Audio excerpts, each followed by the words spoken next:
حضرت عائشہ نے کہا کہ this is a very difficult situation for me, میرے لیے یہ برداشت کرنا بہت مشکل ہے، اور پروفٹ صلی اللہ علیہ وسلم مجھ سے صحیح طرح بات نہیں کر رہے، وہ ایک علیحدہ امتحان تھا، اور اللہ نے ابھی تک کوئی وحی بھی نہیں بھیجی، لیکن مجھے پتہ ہے کہ میں کمپلیٹلی انوسینٹ ہوں۔ حضرت عائشہ نے یہ بات کی۔ حضرت عمر عمان نے کہا مجھے بھی یقین ہے کہ بیٹا آپ کمپلیٹلی انوسینٹ ہو، لیکن صبر کرو، اللہ تعالیٰ سے دعا کرو اور صبر کرو۔ ویئر سیدہ بکر کیا کر سکتے تھے رضی اللہ تعالیٰ عنہ؟ اگین کیس آپ کو پتہ ہے نا کہ حضرت علی رضی اللہ تعالیٰ عنہ ایک کیس ہار گئے تھے، اور وہ کیس کیوں ہارے تھے؟ کیونکہ انہوں نے اپنے گواہی کے طور پہ حضرت حسن یا حضرت حسین میں سے کسی کو پیش کیا تھا، ان کا تھا یہ آپ کے بلڈ ریلیشن ہیں، ان کی گواہی نہیں چلے گی، تو اس لیے حضرت ابوبکر بھی کچھ نہیں کر سکتے سچویشن۔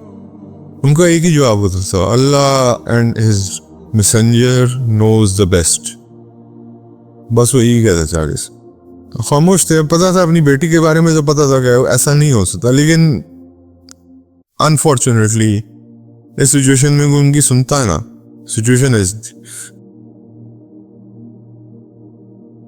الحمدللہ رب العالمین، والصلاة والسلام علی رسول الکریم، اما بعد، اعوذ باللہ من الشیطان الرجیم، بسم اللہ الرحمن الرحیم۔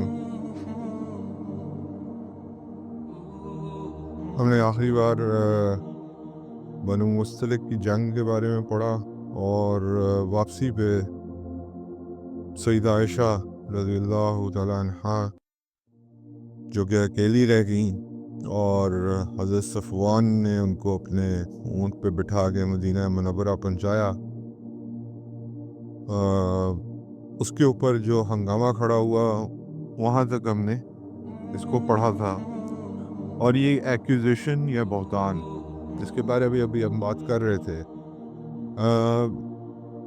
one of the most purest women ever lived on this world، سیدہ عائشہ رضی اللہ تعالیٰ عنہ، میری اور آپ کی امی جان جو ہیں، ان کے اوپر لگی، اور حضرت ام عائشہ اتنی سادی اور اتنی معصوم تھیں، ان کو پتہ ہی نہیں تھا کہ ان کو بڑے بہتان لگ گئے، اور وہ تشریف لے آئیں مدینہ منورہ کے اندر، اور اپنے گھر چلے گئیں، اور لوگ جو ہیں وہ ایز یوزول باہر گوسپ اور زبان چلاتے رہے، اور میں نے آپ کو بتایا تھا کہ 3 مین کیٹیگریز بنی تھیں اس میں، گروپس جو مدینہ منورہ میں بنے۔ ایک کیٹیگری وہ تھی جس نے یہ انوینٹ کیا تھا، لائے، جس نے یہ جھوٹ بنایا تھا، اور وہ آپ کو پتہ ہے وہ گروپ آف ابن سلول تھا، ماسٹر مائنڈ اس کے پیچھے ابی ابن سلول تھا۔ ایک ایسا خبیث انسان تھا کہ اس نے نبی کریم صلی اللہ علیہ وسلم کی گھر کے اندر بھی ہاتھ ڈال دیا، اللہ کے نبی کو اس نے کہیں نقصان پہنچانے کی کسر نہیں چھوڑی، لیکن دس واز وہ کہتے ہیں نا میکسیمم لیول آف گراوٹ جو وہ یہ کر سکتا تھا، کہ اس نے حضور کی عزت پہ ہاتھ ڈالا، اور اللہ معاف کرے کہ ایسے جو لوگ ہوتے ہیں ان سے کسی کی عزت بھی محفوظ نہیں رہتی، تو منافقین جو ہیں ان سے اللہ معاف کرے آپ کو دغے کیا تو اندیشہ رہتا ہی رہتا ہے، لیکن ان سے آپ کی عزت بھی محفوظ نہیں۔ دوسرا گروپ وہ تھا جو کہ سپریڈ کر رہا تھا ریومر کو، آؤٹ جیسے ایک خبر مل جائے کسی کو تو وہ سویٹلی ایک دوسرے کو، اچھا یا تمہیں یہ بات پتہ ہے، اگلے کو کہا اچھا تمہیں یہ بات پتہ ہے، وہی جس طرح جو ہم لوگ کرتے ہیں اکثر آج کے زمانے میں۔ تیسرا گروپ وہ تھا جس نے کمپلیٹلی اس کو ریجیکٹ کیا۔ اس میں ایک مثال جو دینے والی ہے وہ حضرت ابو ایوب انصاری کی ہے رضی اللہ تعالیٰ عنہ۔ انہوں نے اپنی وائف حضرت ام ایوب سے پوچھا رضی اللہ تعالیٰ عنہ سے کہ کیا آپ اگر ہوتی اس جگہ پہ تو آپ ایسا کام کرتی؟ تو انہوں نے کہا معاذ اللہ میں کبھی ایسا کام نہ کرتی۔ تو انہوں نے کہا کہ اما عائشہ جو ہیں وہ آپ سے بہت زیادہ پیورر ہیں، وہ آپ سے بہت زیادہ پیور ہیں، آپ سے بہت زیادہ کلینر ہیں، تو اگر آپ نہیں کر سکتی تو وہ تو کبھی بھی نہیں کر سکتی۔ تو سوال ہی پیدا نہیں ہوتا، دس از ٹوٹلی افک، اف کا لفظ استعمال کیا، اور اف کا مطلب ہے fabricated. It is totally fabricated. یہ ایک من گھڑت کہانی بنائی گئی ہے، اس کے پیچھے کوئی وہ نہیں ہے. اب حضور صلی اللہ علیہ وسلم کو جب یہ بات پتہ چلی تو حضور صلی اللہ علیہ وسلم اوبیسلی اپسیٹ تو ہوتا ہے انسان. میں اور آپ یہ صرف اس کو ایک واقعے کے طور پہ پڑھتے ہیں، لیکن اگر یہ میرے اور آپ کے ساتھ ہو خدا نخواستہ تو شاید ہم اس کی تاب بھی نہیں لا سکیں گے، اور معاذ اللہ ہم اس کی جانچ پڑتال تو کرنا دور کی بات، شاید ہم ایک بہت سویر ایکشن اپنی وائف کے اگینسٹ لے لیں، اللہ معاف فرمائے، بغیر سوچے سمجھے. تو نبی کریم صلی اللہ علیہ وسلم کو جب پتہ چلا تو حضور صلی اللہ علیہ وسلم وہ کہتے ہیں نا کہ بار بار حضرت اما عائشہ کے کمرے میں جاتے تھے، باہر آتے تھے، ہم اندر جاتے تھے باہر آتے تھے. ایک کیفیت تھی بے قراری کی، اوبیسلی اتنا بڑا الزام، اور وہ بھی امہات المومنین پہ، وہ بھی حضور کی عزت مبارک پہ. حضور ان سے ایک ہی سوال پوچھتے تھے بار بار، کیف اتیکم، حضرت اما عائشہ سے، کیف اتیکم، وہ کیسا ہے. اب بات کسے کر رہے ہیں؟ حضرت اما عائشہ سے. لیکن پوچھتے ان سے یہ نہیں پوچھتے تھے کہ آپ کیسی ہیں، یہ پوچھتے تھے کہ وہ کیسا ہے، فلانا کیسا ہے، مطلب کہ دوسرے لوگوں کا نام لے لے کے پوچھتے تھے.